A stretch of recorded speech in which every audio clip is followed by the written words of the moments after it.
Okay, so I welcome you to the fourth session of International Women's Day celebration in this lovely auditorium here. Doctor Sheela Rai ji, मैं प्रथम प्रश्न आपसे पूछना चाहूँगी कि आप महाभारत में और रामायण में स्त्री पात्रों को कैसे देखती हैं? उनकी स्ट्रेंथ्स क्या हैं, उनके वीकनेसेस क्या हैं और उनकी भूमिकाएं क्या रही है इन दो महाकाव्यों में? सर्वप्रथम इस अवसर पर उन सभी आयोजकों को धन्यवाद देना चाहूँगी जिन्होंने ऐसा अवसर प्रदान किया जिसमें ऐसे विषयों का अध्ययन करने का अवसर मुझे मिला और रुचि उत्पन्न हुई, क्योंकि मैं पॉलिटिकल साइंस की स्टूडेंट हूँ और पॉलिटिकल साइंस से रिलेटेड तो बातें करती थी, लेकिन फेमिनिस्ट व्यू से एंड अपने एपिक्स को पढ़ना, this is the first time I actually delved deep into it, not as deep as I would want to, but nonetheless. So thank you very much for giving me this opportunity. Your question is good, and I would like to begin with one fact. कल मैं Yuval नोआ Harari को देख रही थी TV पे, Ukraine crisis पे वो बोल रहे थे।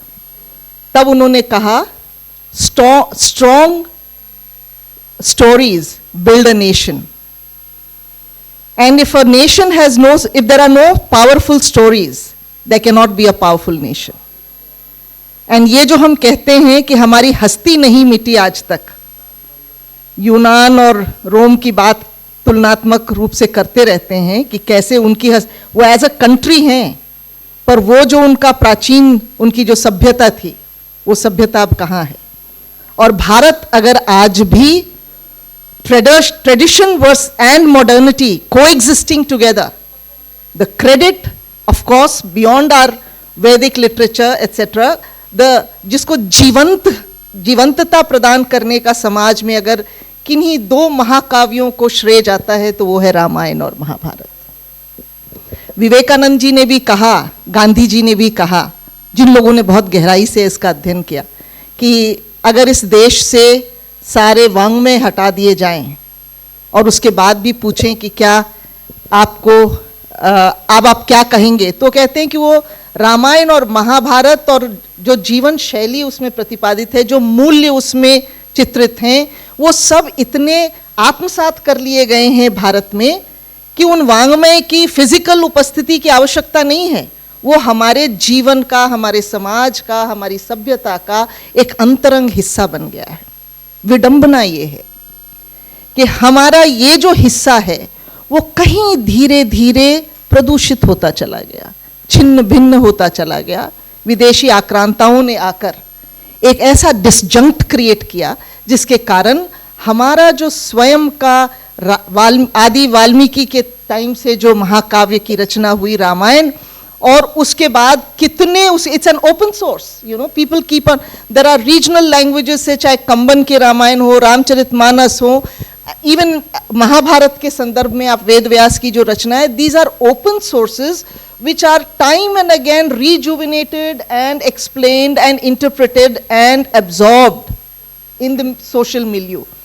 तो ये इसके बारे में मैं धन्यवाद दूंगी वो रामानंद सागर जी को और B.R. चोपड़ा जी को, जिन्होंने रामायण और महाभारत की सीरियल टीवी पर दिखाकर कम से कम हमारे वर्तमान पीढ़ी को कुछ संज्ञान तो करवाया। और इसी प्रकार जब कोविड-19 में लॉकडाउन हुआ और रामायण महाभारत फिर से दिखाना शुरू किया, तो 87 में चाहे स्टैंड स्टिल पे आ जाता था पूरा भारत जब रामायण दर्शाया जाता था, वैसी स्थिति पहले ही हो गई थी। घरों में बैठकर उतने ही उत्साह और उतनी ही चाहत के साथ लोगों ने रामायण और महाभारत को देखा। क्यों? क्योंकि उससे कई चीज़ों से आप आइडेंटिफाई कर पाते हो, और वो जब आप आइडेंटिफाई करते हो तब आपको लगता है कि somewhere in some character of that Ramayan you can identify your own self, may be not to that full extent but partially भी आप आइडेंटिफाई करते हो, and you also feel so proud that you belong to a culture, now I will begin answering your question, where there are characters who have not been perceived in the right light. जैसे for example Ramayan और महाभारत के लिए अगर मुझसे कोई पूछे तो आ सकती हूँ, it has been written through the heart of a feminist. There's so much of feminism in the Ramayana Mahabharata, not the Western perspective. It is non-man versus woman, it cannot be. क्योंकि हमारा अर्धनारीश्वर की संकल्पना है. हम दोनों एक दूसरे के संपूरक हैं. हम दोनों एक दूसरे के विरुद्ध नहीं हो सकते. इसलिए ये संयोग नहीं है कि भारत में फेमिनिज्म ने गहरी जड़ें नहीं पकड़ी, क्योंकि वहाँ जो उनका आदि जो साहित्य है या रचना धर्म है, उसमें ही महिला का दोयम दर्जा है. वो एडम के रिब्स से बनी है, उन्हीं के ऊपर निर्भर है. उसको अपना अस्तित्व चाहिए, उसे अपनी व्यक्तित्व की खोज कर रही है. वो अपनी स्वतंत्रता चाह रही है. हमारे यहाँ इस स्वतंत्रता का अभाव नहीं था. अर्धनारीश्वर की उस संकल्पना में महिला और पुरुष दोनों एक दूसरे के पूरक हैं. अब यहाँ देखें आप कि राम और सीता को जनरली पोर्ट्रे किया जाता है कि she was a very meek, submissive, very obedient wife. No, you have to get your facts clear. She was a very dutiful wife. She was not a very obedient wife. She knew when to say no. She knew when to take a stand. जब उसको exile में भेजा जा रहा था राम जी को, तो रामचंद्र जी जब एग्जाइल में जा रहे थे तो उनको समझाया गया कि तुम नहीं जाओगे, तरह तरह के उनको भय भी दिखाया गया. लेकिन she said no. She put her foot down resolutely कि मैं जाऊंगी वहां. और उसने ताना भी कसा राम जी पर कि आप, मेरे फादर ने सोचा कि बहुत बड़े योद्धा से उन्होंने मेरा विवाह किया, आप तो बड़े कमज़ोर निकले, आप मुझे ही डरा रहे हो कि वहाँ नहीं जाना है. मैं बिल्कुल जाऊंगी. और आप देखें उस वक्त वशिष्ठ जी ने कैकेयी को डांटते हुए ये कहा कि तुमने ये जिस तरह तुम अपनी उस कर्कशता को, उस स्वार्थ वृत्ति को कहीं तो संयमित करोगी. और Sita is part of Ram, she is the self.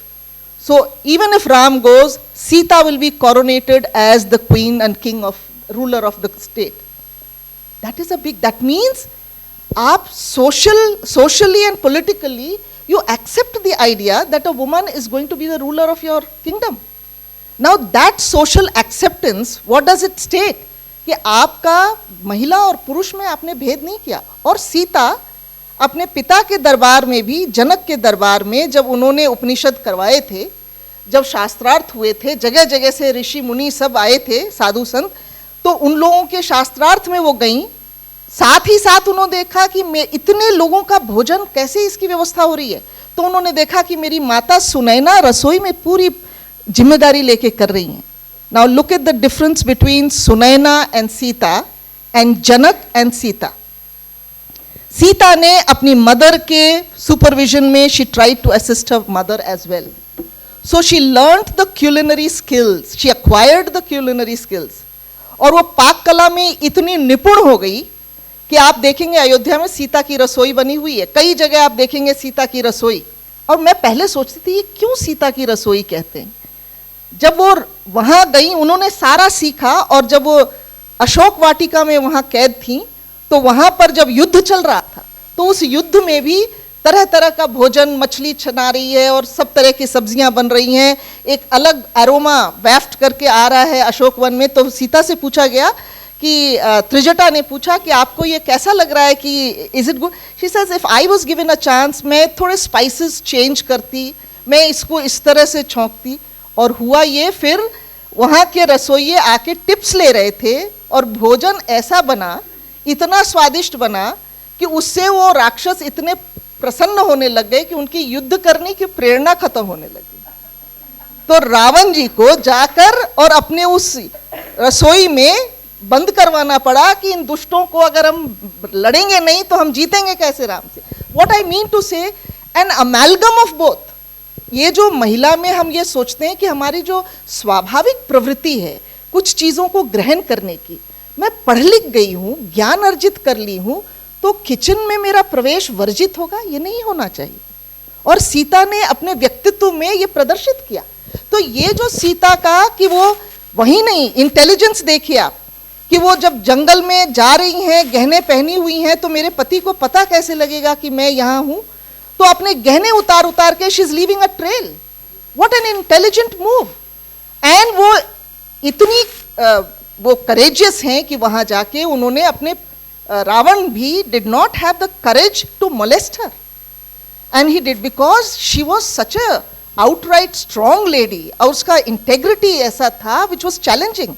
लेकिन यहाँ again other than Sita also, उस मतलब मैंने जो कहा कि फेमिनिज्म के दृष्टि से अगर आप देखें, मंदोदरी को देखिए, रावण की पत्नी है, और रावण जब पहले उनको लेके जा रहे हैं अपने घर में तो वो रोकती हैं और वो उनको चुनौती सी देती हैं, कहती हैं क्या हो आप लंकेश, आप एक महिला को अपने प्रति आकर्षित नहीं कर पा रहे हो, बल प्रयोग करके उसको ला रहे हो.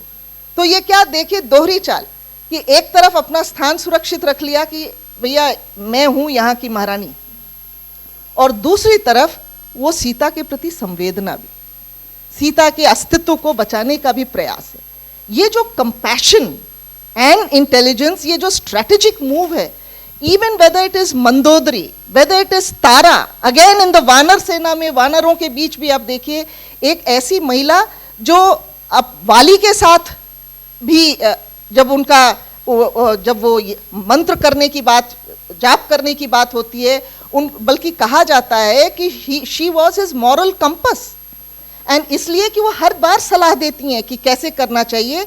एंड सुग्रीव जब उनका एंथ्रोनमेंट होता है सुग्रीव का भी, तो सुग्रीव के साथ भी वो शासन चलाते हुए उनसे विवाह भी करके उनकी महारानी बन के, मतलब साथ में रहने के. And what a clever woman, she could have claimed कि मैं बनूंगी अब next ruler, but she realised कि it is much wiser to get her son to be the person who is going to inherit it. Angad को वो inherit करवाएंगी.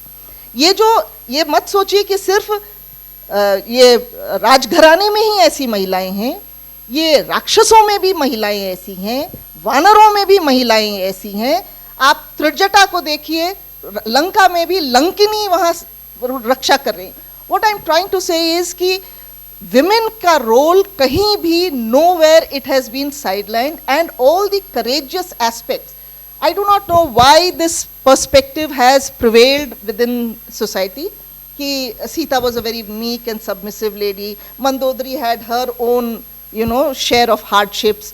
और बेचारी रोमा या जो तारा, ये सब इन लोगों के भी अपने, they are all very very strong ladies. You have to go into it and read it to understand actually उनका कैरेक्टर कैसा है, स्ट्रेंथ कितनी है. एंड सबसे बड़ी बात कि अपने बौद्धिक परंपरा में हमने महिला को कहीं हे स्तर नहीं प्रदान किया. अभी इससे पहले सत्र में समाज सुधारकों की भी बात हो रही थी, तो राजा राम मोहन रॉय ने भी जब महिलाओं की संपत्ति का अधिकार दिलाने की बात की, तो उन्होंने स्पष्ट रूप से कहा restoration of the ancient right to property of women, meaning to say they already had those rights in ancient times.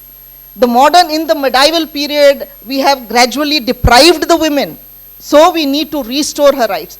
So हमारे intellectual tradition में we did not make that difference when it is called, when we talk of equality, when we talk of liberty, and when we talk of judicious, whatever distribution we can think of to males and females. Yes, gradually with time, with the advent of Buddhism, with the invasions, ये सब धीरे धीरे change हुआ. Asceticism इतना ज़्यादा बढ़ा. एक द्रौपदी को तो सभी जानते हैं, क्योंकि महाभारत के टाइम में it is only one woman who challenges the Kuru dynasty, who challenges Bhishma Pitama. She raises legal, judicial issues कि can he actually gamble his wife like that and stake her like that.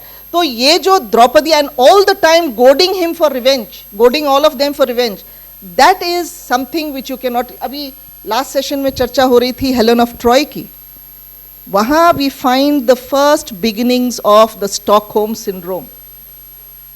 वो जो Paris के साथ, I am not too much of a person, but yes, she is now, she is herself is in love with Paris. Yes, so there is a stark difference. Sita never for one second एक घास की वो blade को लेकर और वो अपनी सुरक्षा कर रही हैं, and beyond her husband she can't even imagine anybody else.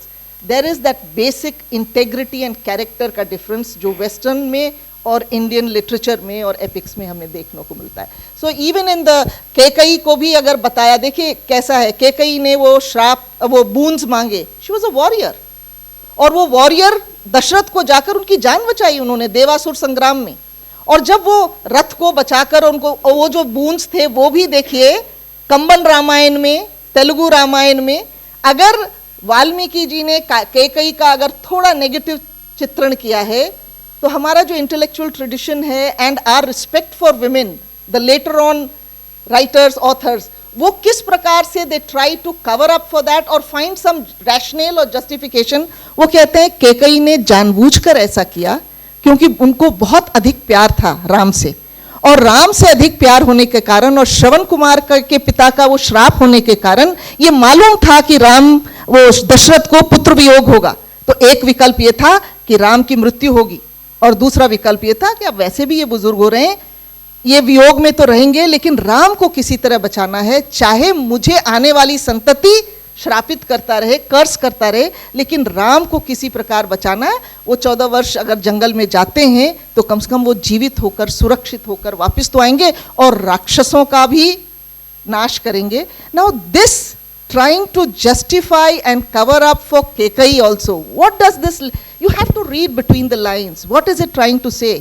A woman cannot be as vile as we are trying to imagine her to be. वो ऐसी नहीं है. She has compassion in her, she has forbearance in her, she has immense love in her, and she has very very strong character also. So even a woman like Surpanakha, she also knows so much. She goes and challenges Ravan and she tells Ravan कि भाई मेरा तो नाक काट दिया, वो तो कर दिया, मुझे डिसफिगर कर दिया, लेकिन तुम कैसे राजा हो? तुमको कुछ पता ही नहीं कि तुम्हारे आसपास तुम्हारी गुप्तचर व्यवस्था कितनी कमजोर है, तुम्हें जानकारी ही नहीं है कि तुम्हारे राज्य पर किस प्रकार के ऐसे शत्रु घूम रहे हैं.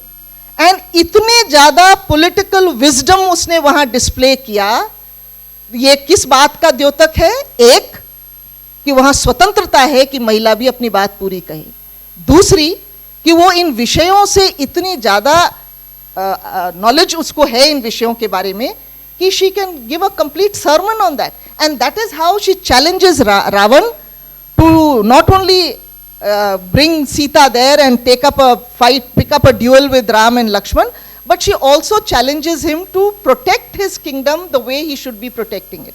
So my entire, if you want to see strength in all these characters, you can see that both the Ramayana and Mahabharata, despite the social structure, the moral compass, the entire जो हम कहते हैं ना ethical values वगैरह, रामायण और महाभारत में अंतर है दोनों, क्योंकि वो कृतयुग का है, त्रेता युग का है, और ये द्वापर युग में है. स्खलन हुआ है मूल्यों का, लेकिन उस स्खलित मूल्यों की उस व्यवस्था में भी जिस प्रकार की भूमिका महिलाओं ने निभाई है, चाहे वो द्रौपदी हो, चाहे वो कुंती हो, यहाँ तक कि वो जो नाव खे रही है, अब आप कल्पना करो कि सत्यवती नाव चला रही है, किस प्रोफेशन में वो पारंगत नहीं थे? जो कहते हैं ना कि महिलाओं को घर की चार दीवारी तक कैद कर दिया, कभी नहीं किया. तो हमारे कम से कम बौद्धिक परंपरा में जिसकी जो क्षमता होगी उसको उस रूप से प्रशिक्षण प्रदान किया जाएगा. ये जो हमारे, you have to pick up, see Ramayan and Mahabharat are multi layered, and इस मल्टी लेयर में somebody will see how Sita had to go through that ordeal and कितना बड़ा अत्याचार हुआ, and the other person who is looking at it from a feminist perspective और righteousness की दृष्टि से, they will try to see that how Sita stood up to the occasion. एक बार तो उसने कहा कि मैं पत्नी के रूप में नहीं, महारानी के रूप में अग्नि परीक्षा देकर और देऊंगी, लेकिन दूसरी बार जब राम ने अपेक्षा की तो that was a way of protest of hers कि I am not going to go through this ordeal again, I am going back down there, I don't have to keep proving my chastity time and again. And that is something which shows the strength of a character.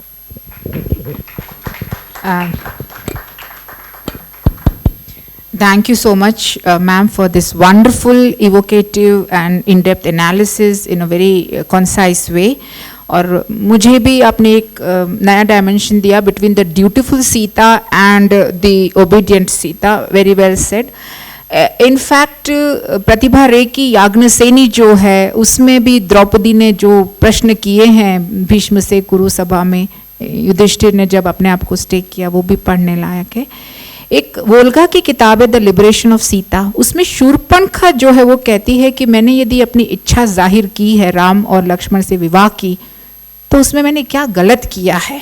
So that was the freedom that women enjoyed in that era, you know. Thank you so much ma'am. मेरा अगला प्रश्न चेतना जी आपसे है। मैं पूछना चाहूँगी आपसे कि महाकाव्य में जो है स्त्री पात्रों की जो भूमिका रही है उसको आप वर्तमान परिप्रेक्ष्य में कैसे देखती हैं, और सीता का जन्म जो है वो धरती से दर्शाने के लिए उसके क्या जो है मायने हैं प्रकृति और नारी के संदर्भ में। Thank you ma'am. बहुत अच्छा सवाल किया है आपने। महाकाव्यों में जो हम आज मुख्य रूप से रामायण और महाभारत की बात कर रहे हैं, तो रामायण में जो स्त्री पात्रों को लिया गया है उनको आदर्श स्त्री के रूप में दिखाया है। इसमें महाकवि रामायण का जब हम बात करते हैं तो महाकवि वाल्मीकि की रामायण का मुख्य रूप से ध्यान आता है।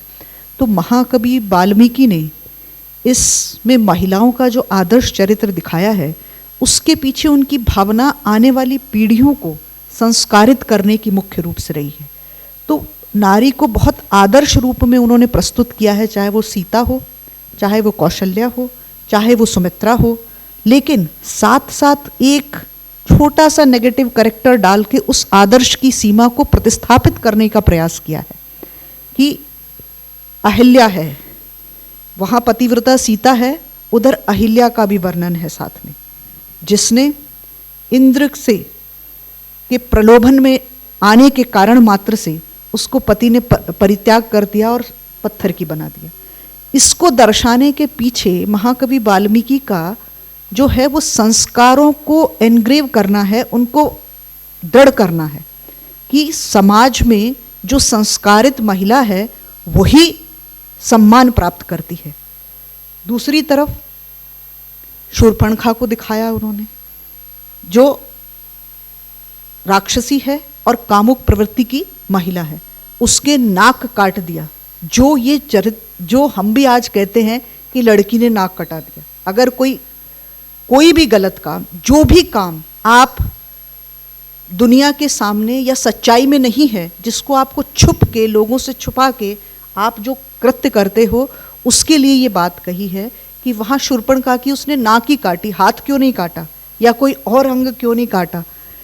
दूसरी बात है कि सीता का ऐसे कई पात्र हैं जहाँ उन्होंने माता के रूप में कौशल्या को, सीता को, सुमित्रा को बहुत दृढ़ चरित्र में दिखाया है, ममतामयी, त्यागमयी, बहुत शिक्षित, पुत्रों को सही शिक्षा देने वाली, नीतिज्ञ हैं, सभी महिलाएं बहुत शिक्षित पढ़ी लिखी हैं। रामायण में ऐसा कोई भी चरित्र महिला चरित्र नज़र नहीं आता कि जिसको हम कहें कि शिक्षित नहीं है, राजनीति नहीं जानती, कूटनीति नहीं जानती, नैतिकता का ज्ञान नहीं है। तो ये सभी बहुत ममतामयी माता के रूप में दर्शाई गई हैं।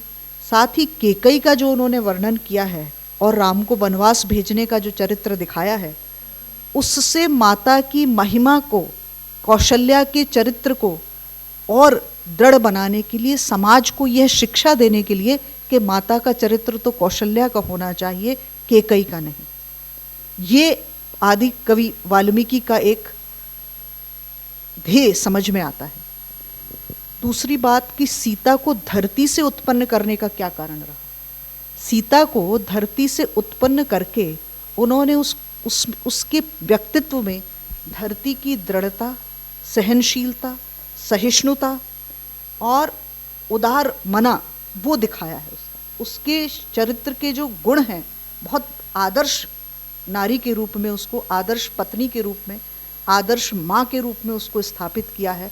वो आदर्श पुत्रवधू भी है, क्योंकि जब वो वन जा रही थी तो कौशल्या ने उसको उपदेश दिया कि तुम्हें पति ही तुम्हारे लिए देवता है, चाहे वो निर्धन है या धनी है, आपको उसकी सेवा करनी है। तब उसने माता की शिक्षा को आत्मसात किया और उनको यह विश्वास दिलाया कि मैं यही पालन करूंगी, और इस शिक्षा को मुझे मेरे माता पिता ने भी दिया है। उसने कहा कि मैंने ये शिक्षा पहले भी सुनी है, मेरे माता पिता ने भी मुझे यही शिक्षा दी है, तो वो आदर्श पुत्रवधू के रूप में भी स्थापित हुई है। और धरती की दृढ़ता उसमें, जब उसको कितने भी कष्ट दिए गए, पूरे रामायण में सीता का जीवन कष्टों से भरा हुआ दिखाई देता है। वन गमन के समय वो वन में गई है और एक साधारण राजा की पुत्री है, राजा की पत्नी है और एक साधारण स्त्री के रूप में रहती है वन में। उसने, उसके मुख से कभी भी उन कष्टों के लिए कोई शिकायत नजर नहीं आई। उसने सभी कष्टों को बड़ी सहजता से सहन किया है, कहीं भी उसके चरित्र में कोई शिकायत का भाव नजर नहीं आया। दूसरा कि वह, उसमें दृढ़ता है, उसने अपना निर्णय, वन जाने का निर्णय स्वयं लिया है, उस पर किसी ने कोई निर्णय थोपा नहीं है, उसने वो निर्णय स्वयं लिया है, तो निर्णय क्षमता भी है। और उसको राम ने बहुत मना किया, माता कौशल्या ने, सब ने उसको कहा कि आपको वन जाने की आवश्यकता नहीं है, वन में इतने कष्ट हो सकते हैं, लेकिन उसने जो निर्णय लिया उस पर वो दृढ़ता से अडिग रही और उसको उसने क्रियान्वित किया, वो उसने उस निर्णय पर अमल किया। तो इस तरह से महाकवि वाल्मीकि ने महिला के आदर्श को बताया है। सीता का जो दूसरा उन्होंने बहुत महत्वपूर्ण रूप बताया वो पतिव्रता स्त्री का, और जितनी भी स्त्रियां हैं, चाहे वो कौशल्या हो, वो भी पतिव्रता के रूप में दिखाई गई है, सुमित्रा भी पतिव्रता के रूप में दिखाई गई है, केकई को लीजिए, वह भी पतिव्रता नारी है। उसने युद्ध में अपने पति दशरथ के साथ गई है और उनके रथ को, जब सारथी नहीं रहा तो सारथी बनी, रथ को कि जो वो उसका पहिया का जो पेच था वो गुड़ गया, तो उसको उंगली से उसने किया। तो उसने वहाँ अपनी युद्ध कला के प्रदर्शन को और अपने पतिव्रत धर्म को निभाया है। इसके अलावा और चाहे वो राक्षसी स्त्री हो चाहे मानवीय स्त्री हो, मंदोदरी रावण की पत्नी है, राक्षस पत्नी है, लेकिन पतिव्रता है।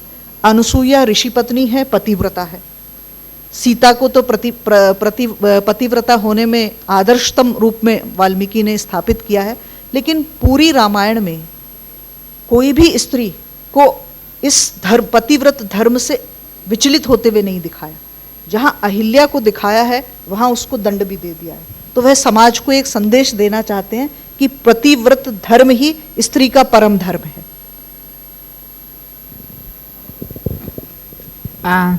Thank you so much ma'am. मेरा अगला सवाल डॉक्टर रेखा शर्मा जी से है। मैम, आप महाभारत में स्त्री की भूमिका है उसको सकारात्मक या नकारात्मक किस रूप में देखती हैं, और आपको सबसे ज़्यादा उपेक्षित स्त्री पात्र महाभारत में कौन सा लगता है? सच्चिदानंद रूपाय विश्वोत्पत्त्यादि हेतवे तापत्रय विनाशाय श्री कृष्णाय वयम नमः। भगवान श्री कृष्ण की लीला स्थली श्रीमद् भगवद गीता और उसका जो उदय स्थल है वह महाभारत रहा है। महाभारत में स्त्री पात्र न केवल सकारात्मक भूमिका में है अपितु नकारात्मक भूमिका में भी उनके दर्शन हमें होते हैं। इसका कारण मैं ये समझती हूँ कि जहाँ रामायण काल में स्त्री की सहनशीलता और सहनशीलता नजर आ रही है, वहीं महाभारत में आते आते विद्रोह के स्वर दिखाई देने लगे थे, और यही कारण रहा कि जो स्त्री पात्र है वो नकारात्मक भूमिका में हमें दिखाई दिए। इतिहास साक्षी है इस बात का कि जहाँ एक नारी अपनी शक्ति, ममत्व और स्नेह से एक कुल का पोषण कर सकती है, वहीं यदि वो स्वार्थ और अति स्नेह में डूब जाती है तो महाभारत को भी जन्म दे सकती है। और यही महाभारत में हमें दिखाई देता है। हस्तिनापुर राज्य की समृद्धि और विनाश दोनों का कारण एक नारी ही रही है। महाभारत की कथा प्रारंभ होती है सत्यवती से। सत्यवती जो कि अद्भुत सुंदरी है, नीच कुल में उत्पन्न होने के बाद में उसका जो रूप और सौंदर्य है वह मंत्र मुग्ध कर देने वाला है। और यही कारण रहा कि जो शांतनु हैं वो उसके रूप पर आसक्त हो जाते हैं और स्त्री लालसा से उसके निकट जाते हैं। यहाँ सत्यवती का दोष क्या है, उस पे हमारा ध्यान जाना चाहिए, क्योंकि नारी के अधिकारों की बात तो होती है, लेकिन कहाँ वो उसमें कमी रह जाती है, कहाँ वो स्नेह, वो मोह उसके लिए बाधा बन जाता है, यह जानना भी इतिहास से हमें जरूरी है। सत्यवती जो कि जानती थी कि भीष्म योग्य हैं, वो उत्तराधिकारी बनने के लायक है, लेकिन फिर भी बिना जाने बिना सोचे उत्तराधिकार के मोह में शर्त रख देती है शांतनु के सामने कि मेरा जो पुत्र होगा वही इस राजगद्दी का उत्तराधिकारी होगा। यहाँ उत्तराधिकारी मोह जो सत्यवती में जागृत हुआ, जो स्वार्थ की प्रवृत्ति उसमें जागृत हुई, वही महाभारत संग्राम का कारण बनी। सोचिए, यदि हस्तिनापुर की गद्दी पर भीष्म का राज होता और धृतराष्ट्र और पांडु उसके शासक नहीं होते तो इतिहास कुछ और ही होता। यही सत्यवती ऐसा नहीं है कि नकारात्मक पक्ष हमें इसका दिखाई देता है, ये सत्यवती प्रायश्चित करती है, अपराध बोध की कामना से ग्रस्त होती है, प्रायश्चित करती है और अपनी पुत्र वधुओं अंबिका और अंबालिका के साथ में वन में तपस्या करके अपने प्राण त्यागती है। ऐसी ये सत्यवती है। तो ऐसा नहीं है कि नारी में गुण नहीं है, नारी में बहुत से गुण हैं, लेकिन जब वो स्वार्थ में डूब जाती है तो वही विनाश का कारण होता है, वही महाभारत का कारण होता है। गांधारी के चरित्र को यदि हम देखें, गांधारी क्या, पतिव्रता, गुरुजनों का सम्मान करने वाली, और गांधारी की जैसी समर्पित और सतीव्रता स्त्री हो ही नहीं सकती है। इतिहास में 100 कौरवों की मां कौरव वंश की पोषिका गांधारी को माना जाता है। गांधारी जब उसे पता चलता है कि मेरा जो पति है वो दृष्टिहीन है, 2 कुलों की मर्यादा को ध्यान में रखती हुई आजीवन मैं कुछ नहीं देखूंगी, जैसी मेरे पति को अनुभूति हो रही है वैसी ही अनुभूति मुझे भी हो, वो जो पीड़ा सहन कर रहे हैं वो पीड़ा मुझे भी हो, ये सोच करके वो नेत्र होते हुए भी नेत्रहीन होकर के रहती है। और उसका फल क्या मिलता है उसे कि अद्भुत तेज की धनी वो होती है, जहां दृष्टि डाल दे वो वज्र का हो जाए। और ये जो शक्ति है उसका प्रयोग उन्होंने अपने पुत्र दुर्योधन पे किया भी। तो गजब का पातिव्रत्य है उनका, बहुत अद्भुत शक्ति से संपन्न है। लेकिन कहाँ एक भूल गांधारी से हुई। गांधारी प्रतिशोध की आग में जली है, इसको ममत्व का भाव आप कह सकते हैं, लेकिन प्रतिशोध की ध्वनि जो उनमें आई उसका कारण है कि उन्होंने सोचा कि कौरव वंश का जो विनाश करने वाला है वो कृष्ण है, और इसी प्रतिशोध की अग्नि में जलते हुए उन्होंने भगवान श्री कृष्ण को उनके वंश के नाश का श्राप दे दिया। और आपको ज्ञात हो कि यदुवंश के नाश का कारण है वो गांधारी का श्राप ही बना है। यानी कि एक पतिव्रता स्त्री यदि श्राप देती है तो उसको भगवान को भी स्वीकार करना पड़ता है। ऐसी 2 शक्तियां सकारात्मक और नकारात्मक गांधारी के व्यक्तित्व में हमें दिखाई देती है। मैडम ने पूछा कि कौन सा एक पात्र है जो आपको उपेक्षित लगता है, तो मैं यहाँ आपका ध्यान आकर्षित करना चाहूंगी शकुनी के ऊपर। शकुनी का प्रसंग यहाँ नारी संदर्भ में क्यों छेड़ रही हूँ कि वैसे तो महाभारत में शकुनी को किन्नर के रूप में दिखाया गया है और कहा है कि जिस पर ये जग हंसा है उसी ने इतिहास रचा है। शकुनी किन्नर है, लेकिन आपको ज्ञात हो कि ये किन्नर नहीं, यह पूर्व जन्म में स्त्री पात्र था। जैसा मैंने बताया, हाँ, शिखंडी, जो शिखंडी है, क्षमा चाहूंगी, जो शिखंडी है उसको किन्नर के रूप में स्वीकार किया है, लेकिन जो शिखंडी है वो वास्तव में किन्नर नहीं है, पूर्व जन्म में वह स्त्री रहा है। और काशीराज की जो 3 पुत्रियां थी, अंबा, अंबिका और अंबालिका, ये 3 पुत्रियां थी। और जो ये शिखंडी है वह शिखंडी कौन है?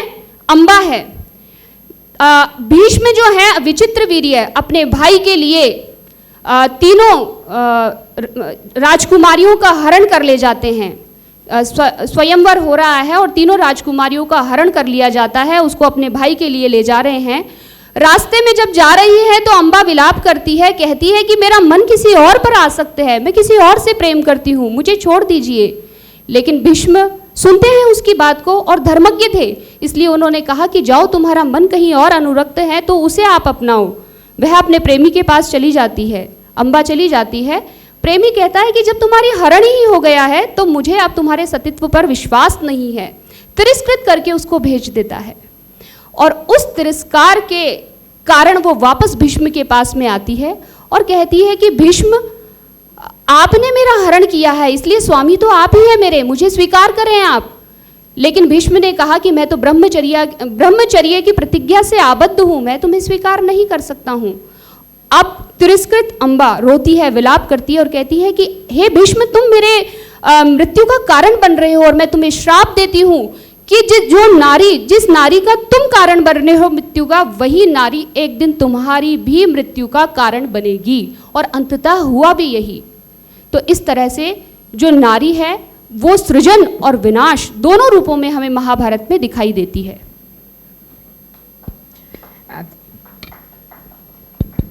Thank you ma'am. Sheela ji, आपसे पुनः प्रश्न करना चाहूँगी रामायण और महाभारत के संदर्भ में कि फेमिनिस्ट आइडियोलॉजी खास करके वेस्टर्न पर्सपेक्टिव में बहुत सारे प्रश्न उठाती है चैस्टिटी पे, पवित्रता पे। तो सीता की जो पवित्रता है उसको आप प्राचीन और अर्वाचीन दोनों संदर्भों में किस तरह से देखती हैं मैम?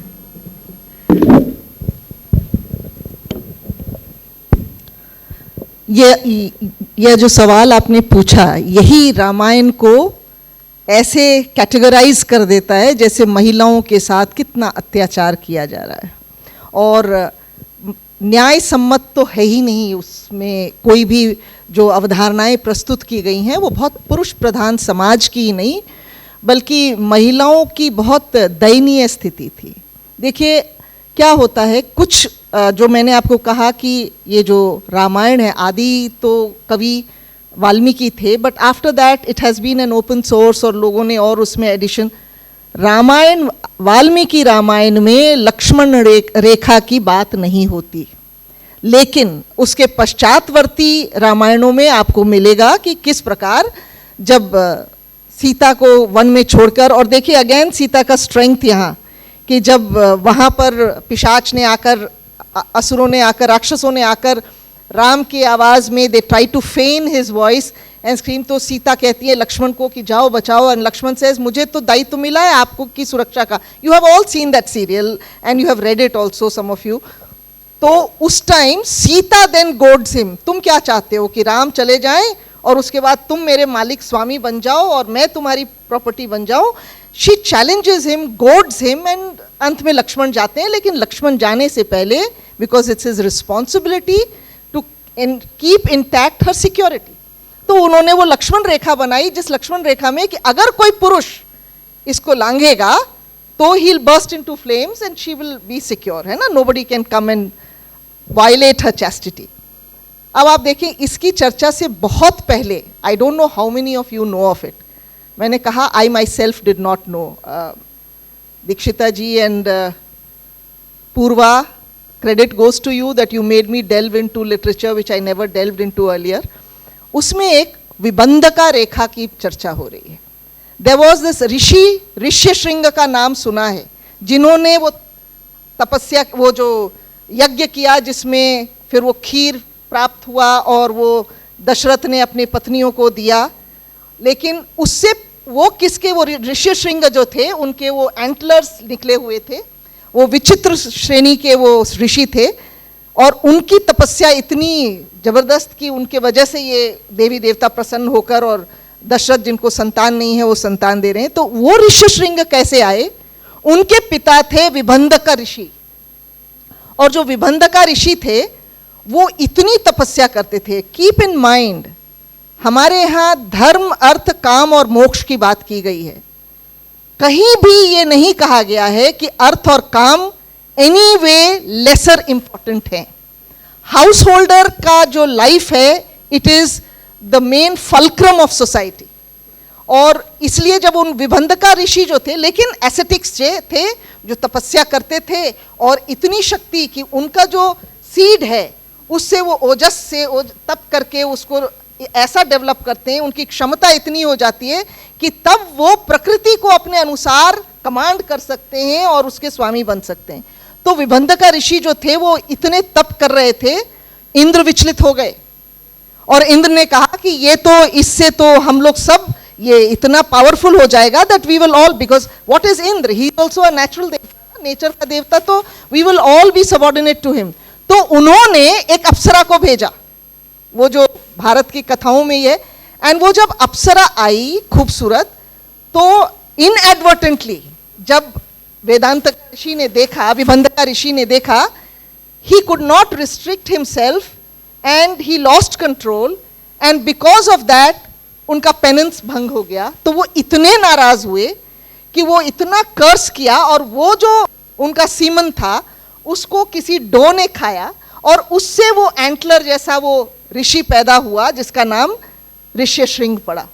और वो जो ऋष्यशृंग है उसको वो इतने रेज के साथ उस बच्चे को का पालन करते हैं कि मैं जो नहीं कर पाया, I have to make him celebrate, I have to make him that powerful. I lost control, but I should not let him ever be in any way allured by anyone. तो उन्होंने क्या किया कि वो उस ऋष्यशृंग के चारों तरफ विबंधका रेखा, this is what I am trying to say, Lakshman रेखा से पहले विबंधका रेखा की चर्चा होती है कि इसको अगर कोई महिला क्रॉस करेगी तो she'll burst into flames.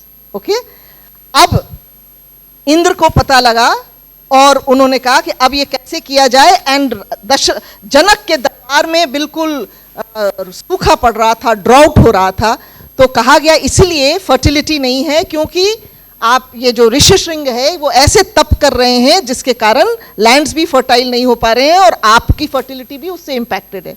तो इसलिए क्या किया जाए, तपस्या की जाए, यज्ञ किया जाए और इसकी तपस्या भंग की जाए।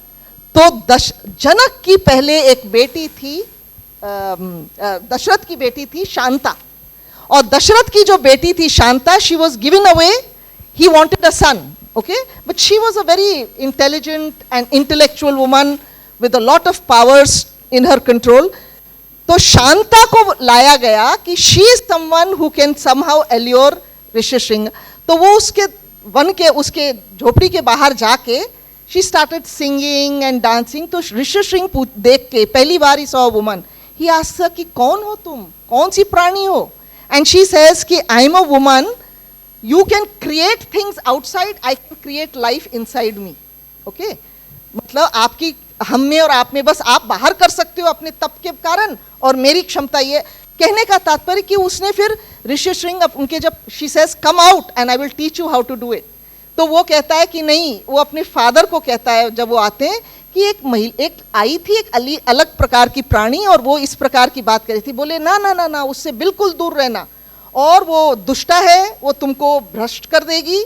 और तब वो जब चले जाते हैं, but Rishyashringa could not get over her, all the time she kept haunting, and every time when the Vibhandaka would go she would come and start singing and dancing, and eventually what happened, Rishyashring crosses that Vibhandaka Rekha, and then he and Shanta, of course, Shanta takes him along and Janak ke darbar mein, then he does that yajna through which, because he is such an arrived person, such a powerful person, he has all those powers.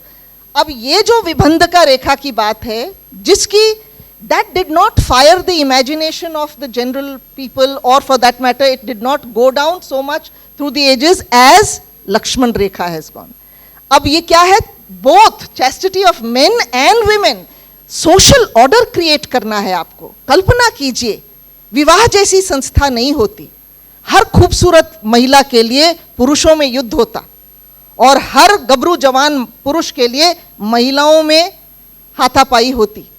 ये हमने ये क्यों किया है, ये संस्थाएं हमारे सोच विचार कर किस प्रकार, when you see that जो सुहाग के चिन्ह देखते ही पुरुष को पता होता है कि अच्छा ये शादीशुदा है, तो इसलिए इसके प्रति हमारा कोई प्रयास करना भी निरर्थक है। ये जो हम कर देते हैं कि this man and this woman they will now create progeny, जिससे समाज आगे चलेगा। ये विभंधकर, ये चैस्टिटी की बात was not only for women, this was also for men, and this was to create a social order where a man and a woman, that's a different thing कि Dashrath 3 wives लाए। मर्यादा पुरुषोत्तम राम ने प्रण लिया कि एक पत्नी व्रत का पालन करेंगे, एंड इसीलिए उनका आज भी इतना यशोगान होता है। तो ये चैस्टिटी का जो है, yes, this was there, Lakshman Rekha, and that was not there in Valmiki Ramayana, but we did not let the men lose off like that. You have to read between the lines and go delve in deeper and see कि ये विभंधका रेखा क्यों है। Even the men were supposed to be control themselves, and बल्कि अरुंधति कहानी सुनाती हैं, वो सीता को बताती हैं कि देखो मेरे साथ ऐसा हुआ कि हम 7 ऋषि गए तपस्या करने और हम 7 पत्नियां भी गए, क्योंकि पत्नी भी जाती थी हर्मिट के साथ। वो वानप्रस्थ का समय ऐसा होता था जब वो दैहिक आकर्षण से ऊपर उठकर, they have evolved and now they are more into intellectual and mental and spiritual development realm. तो वो कहती हैं कि हम 7 गए और एक दिन हमें जाना था जल्दी यज्ञ के लिए, और अचानक जल्दी जल्दी में मैं तो अपना सब कुछ करके गई, वो बाकी 6 भूल गई अपना वो सुहाग के चिन्ह लगाना, और उसका परिणाम ये निकला कि सूर्य देवता ने देखा कि ये सब कुंवारी हैं, and he made love to all of them, इसलिए वो परित्यक्त हो गई, ऋषियों ने इसलिए आप देखोगे कि वो जो स्टार है ना अरुंधति, वो मेरा सिर्फ है, और इन लोगों का जो कॉन्स्टलेशन है, they are much lower down and they have been dejected, meaning to say these all have implications, and the implications are we are creating a social order which has to be stable, और वो स्थिरता लाने के लिए आपको कुछ नियम, हाँ कभी कभी फिर उसकी पराकाष्ठा हो जाती है, वो शोषणवादी हो जाती है, उसके विरुद्ध फिर प्रतिक्रिया होती है, फिर रिफॉर्म्स होते हैं। लेकिन राजा राम मोहन रॉय, ईश्वर चंद्र विद्यासागर, ये सब जो किए वो रिफॉर्म्स करने की कोशिश की, वो इसलिए क्योंकि तब तक उन मूल्यों का, हमारी जो वो अच्छे नियम थे वो रूढ़िवादी हो गए। और आज भी अगर हम ये समझें कि नहीं नहीं हम जो पुराने जो चीज़ें थी वही हमको करना चाहिए, आधुनिकता के हम टेक्नोलॉजी ना अपनाएं, घर की 4 दीवारी तक कैद हो जाए, कहाँ होता है ये। लेकिन you have to strike a balance, एक तुलना, जो पहले आप भी कह रही थी कि वो समन्वय होना चाहिए, आप भी कह रही थी कि महिलाओं की जो चरित्र दिखाया गया वो समन्वयकारी होना चाहिए। लेकिन ये समन्वयकारी सिर्फ महिला नहीं, समाज में भी एक संतुलन और समन्वय की आवश्यकता है, और इसमें सिर्फ महिलाओं की नहीं, पुरुषों के भी आत्मसंयम की अपेक्षा की जाती है, और जब भी इस आत्मसंयम की उपेक्षा होती है तो समाज में विस्खलन होता है। बहुत ही अद्भुत विवेचन रहा मैम आपका, और बिल्कुल सही फरमाया कि हमारे ऋषियों ने एक होलिस्टिक कॉन्सेप्ट दिया in the sacro sanctity of marriage of the पुरुषार्थ चतुष्टय, जिसमें कोई भी कमतर नहीं है, चारों का बैलेंस बहुत ज़रूरी है। मेरा अगला सवाल जो है वो चेतना जी से है कि आप तत्कालीन नारी में जो है वो समाज की जो अपेक्षाएं हैं उसको महाकाव्यों के संदर्भ में कहाँ देखती हैं मैम? Thank you. नारी से क्या अपेक्षाएं थी, यही पूछा ना आपने मेरे से। तो अभी इस पर, हाँ, रामायण के महाभारत कालीन समाज में नारी से क्या अपेक्षाएं थी, अभी हम इस पर बहुत सारी चर्चा कर चुके हैं। वहाँ यद्यपि नारी इंडिपेंडेंट है, आत्मनिर्भर है, एक सीता के बारे में भी मैं आपको यहाँ बताना चाहती हूँ कि जब उसका निष्कासन कर दिया, जब सीता जी का निष्कासन कर दिया, तो वो राजा की पुत्री थी, राजा की पत्नी थी, पुत्रवधू थी एक राजघराने की, लेकिन उसने कहीं से कोई भरण पोषण नहीं मांगा, कहीं से कोई अपना अधिकार नहीं मांगा। अब वो जो उसकी नारी की आत्मनिर्भरता है, इंडिपेंडेंस है, उसने स्वयं अपने बलबूते पर अपने दोनों बच्चों का लालन पालन किया, उसने कहीं से कोई सहायता की मांग नहीं की। तो उस समय की नारी से अपेक्षाएं, जैसा अभी आपने कहा कि दोनों नारी और पुरुष का समानता का दर्जा था और समान ही अपेक्षाएं थी, और नारी से कुछ अपेक्षाएं चरित्र के बारे में शायद ज़्यादा रही, क्योंकि ऐसा कोई पुरुष चरित्र नहीं मिलता कि जिसको पत्थर का बना दिया हो, और ऐसी और और भी कोई चरित्र नहीं है कि किसी बच्चे को या किसी को से कोई त्रुटि हुई हो तो उसके साथ किया हो, लेकिन अहिल्या को बनाया, शूर्पणखा को दंड मिला। तो इस तरह से नारी से शायद मेरे हिसाब से कुछ चारित्रिक अपेक्षाएं ज्यादा रहीं उस महाकाव्य रामायण और महाभारत के काल में। Thank you ma'am. बायोलॉजिकली भी तो the woman is more, she will succumb to it and she will create more disorder ना भाई, वही तो गर्भ धारण करेगी, she carries the womb, the woman carries the womb, या वेरी इंपॉर्टेंट। रेखा जी आपसे ये सवाल है, ये जो लास्ट सवाल है कि महाभारत के स्त्री पात्रों में जो है उनसे वर्तमान की नारी को क्या सीख लेनी चाहिए? Thank you ma'am. बहुत ही सुंदर प्रश्न है कि जहाँ महाभारत पर ये कटाक्षेप किया जाता है कि नारी की जो भूमिका है वो वहाँ पर विनाशकारी है और नारी का एक अलग स्वरूप हमें वहाँ दिखाई दिया है, तो ऐसे में महाभारत की जो पात्र हैं, नारी पात्र हैं, उनसे हम क्या शिक्षा ले सकते हैं? यहाँ मैं एक बात स्पष्ट करना चाहूँगी कि देखिए, अगर हम वर्तमान में एक घर की बात करें तो पुरुष जो है वो धन कमा सकता है, प्रायः मैंने अनुभव भी किया है, पुरुष धन कमा सकता है, सामान भर सकता है, लेकिन जो ऐश्वर्य है वो स्त्री से ही आता है। घर की जो शोभा बढ़ती है वो स्त्री से ही बढ़ती है। और महाभारत के स्त्री पात्रों की जब हम बात कर रहे हैं तो मैं यहाँ यही कहूँगी कि जिस घर में नारी नहीं है, जिस घर में नारी का सम्मान नहीं है, वो घर घर ही नहीं होता है।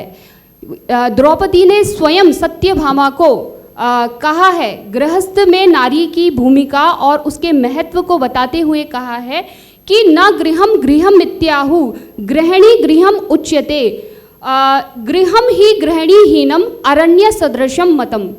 वह घर वन के समान है जहाँ नारी नहीं है। इसलिए प्रत्येक घर में नारी का वंदन होना चाहिए, नारी को उचित स्थान देना चाहिए, उसकी मर्यादा को सुरक्षित रखना चाहिए, ये पुरुष का कर्तव्य है। यदि द्रौपदी की जो मर्यादा थी, स्त्रियोचित जो उसकी सुरक्षा की कामना थी, यदि वहाँ पर बैठे पुरुष कर पाते तो शायद ये महासंग्राम नहीं होता। इसलिए नारी की सुरक्षा, उसका संरक्षण भी पूरे समाज का, पुरुष समाज का और हम सबका एक ध्येय है, तो नारी सुरक्षा भी होना चाहिए। इसके अतिरिक्त जो नारी है वो कहाँ नहीं है, नारी तो हर जगह है।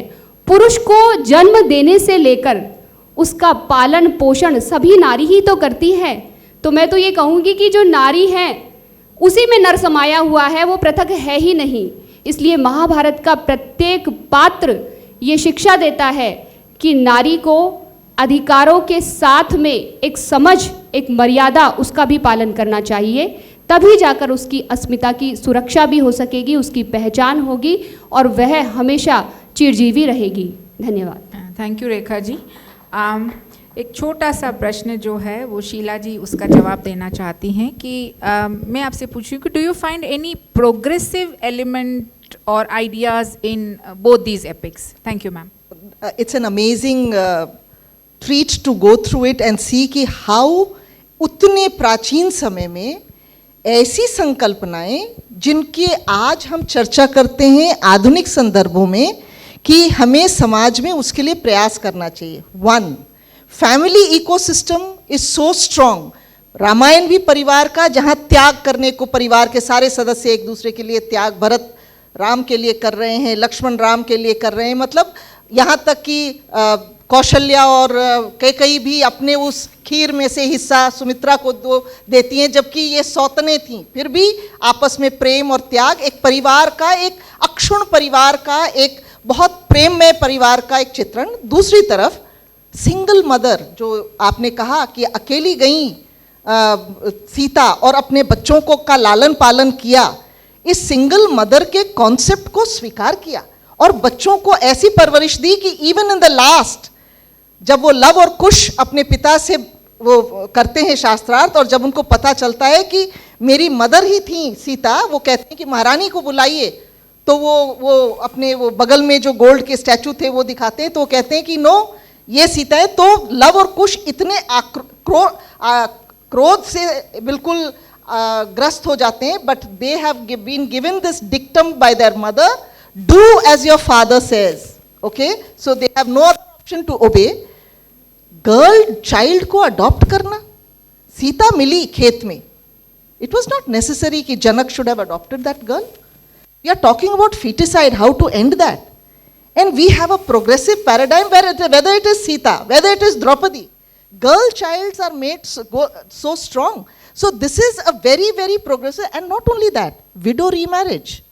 आप देखिए मंदोदरी के का सुग्रीव के साथ, वो विभीषण के साथ, और तारा का सुग्रीव के साथ, ये जो विडो रीमैरिज का प्रस्ताव. एंड इट वाज, और यही नहीं, नियोग की प्रथा. A woman doesn't have children, her husband is not competent enough, so motherhood is such a blessed thing to have. Therefore motherhood should be respected. And instead of letting that woman die of want and living that wanton kind of life, आप उसको इस प्रकार की परिस्थिति उत्पन्न कीजिए और ऐसी व्यवस्था कीजिए जिसमें उसको संतान हो और उस मातृत्व के सुख से वो वंचित ना हो. ये बहुत progressive. This can both ways, you can interpret it both ways, but teaching the women, making them acquire skills. Kaikeyi ने यूं ही नहीं युद्ध कला में जाकर अपने पति के साथ वहाँ युद्ध में वो चैरियट में अपना साहस दिखाकर वो किया. She was very good in it. And as I told you, even Surpanakha. So whether it is the educational field, whether it is the religious field, whether it is the social realm, whether it is the political ecosystem, सभी जगह बहुत प्रगतिशील विचार देखने को मिलते हैं कि उतने प्राचीन समय में भारत में हमारे जो ऋषि मुनि थे, उन्होंने ऐसे विचारों का प्रतिपादन किया कि पश्चिम में आप जो जो पीछे जाएंगे उतना ही ज़्यादा महिलाओं की स्थिति दयनीय है, और भारत में जितना आप प्राचीनतम समय में जाते जाएंगे आप देखेंगे महिलाओं की स्थिति बेहतर रहा है. Thank you Sheela ji. We come to the end of this session. तीनों ही जो विदुषियाँ हैं, इन्होंने बहुत ही गहराई से विवेचन किए हैं. शीला जी आपका धन्यवाद, चेतना जी और रेखा जी आपका भी बहुत बहुत धन्यवाद. And in this session we revisited and remythologised our classical epics Ramayana and Mahabharata. और मैं शीला जी की ही बात से समाप्त करूंगी कि कुछ बात है कि हस्ती मिटती नहीं हमारी, कुछ बात है कि हस्ती मिटती नहीं हमारी, सदियों रहा है दुश्मन दौरे जहां हमारा.